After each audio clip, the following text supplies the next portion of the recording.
President Obama's emotional appeal today on gun control and background checks clearly spoke to the heart. The question, though, is do his new guidelines speak directly enough, specifically enough, and forcefully enough to affect online purchases that some individuals use to evade background checks? As our Drew Griffin found out, like almost everything else involving firearms, the laws are complicated. You can only buy a gun without a background check in the 32 states that allow sales between two private citizens to take place unregulated.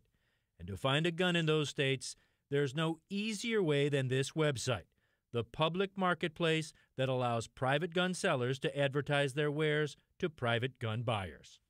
Armslist.com calls itself the largest free gun classifieds on the web, and when you enter the site, you can see that it has plenty of guns for sale. It will first ask you to go to your state because only guns purchased within the same state by two private parties are legal and can be conducted without any background check. But they have to be private sales by two people in the same state and residing in the same state. And the gun we've selected is right here. A gun that is listed for sale for $2,100. It's a .308 rifle. In the shipper, it will not ship. They will not send it through the mail. This must be done in person. This is a gun that if you're in the state of Georgia, you could legally buy this gun without a background check right now. It is legal, but like everything else on the web, making things easier legally also makes things easier for illegal sales as well. Armslist.com has faced lawsuits arising from illegal gun sales facilitated by its website that were used in violent and deadly acts. Case in point, the tale of Jitka Vessel and Dmitry Smirnov. Jitka lived in a Chicago suburb, Dmitry in Canada. They met on an online gaming site, but things got rocky. That's when Dmitry began harassing her, threatening to commit violent acts. Jitka got a restraining order. Dmitry went to Armslist.com and got a gun. A completely illegal sale. Dmitry Smirnov, a Canadian, found a willing seller of a handgun in Seattle. Illegal because it crossed borders. And in April 2011, Dmitry Smirnov tracked down his former internet girlfriend outside Chicago and gunned her down. Smirnov was caught, pleaded guilty, and sentenced to life. Armslist.com was sued by the pro-gun control advocacy group, the Brady Center, whose legal director told CNN's Randy Kay, without the Armlist website, Smirnov would have never fired a shot. Her killer was someone who could not obtain a gun legally. He couldn't go to a gun store. He needed an entity like Armslist to get him an illegal seller.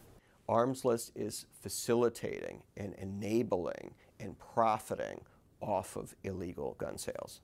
The courts didn't agree. The lawsuit was dismissed, with the court noting Armslist does not sell, auction, deliver, or ship firearms. In other words, Armslist may have made it easier to buy a gun illegally, but in the end it was Smirnov and the gun seller who committed the illegal sale.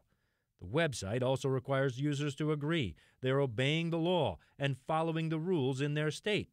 Armslist.com remains up today, posting 45,000 guns for sale right now somewhere in the U.S. Drew, I mean, you bought guns online for other CNN stories. How easy is it to do without getting any kind of background check? You know, if you're trying to buy a gun legally online, there's really just one pathway, and that is for two adults to be arranging this purchase within the same state. The seller must be a private person, not in the business of selling guns, and the buyer needs to be legally allowed to buy a gun.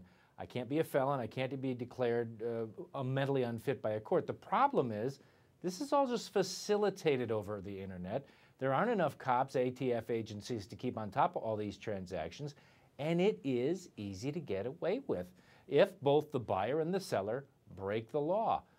Gun rights groups argue that that's the same with just about everything else, from guns to drugs to stolen merchandise. The website only makes it easier to commit crimes if you're willing to commit the crime in the first place. And gun stores, even internet-based gun stores, they require background checks. Correct. That is exactly right. If you're buying from a gun store, online or anywhere else, anybody who's a licensed dealer, you're going to go through a background check. There's no internet sales that take place through gun stores that avoid this background check. And that's what President Obama is trying to do. He says we're going to expand the definition who is in the business of selling guns. That's how he's going to expand the people who have to go through these background checks, Sanders.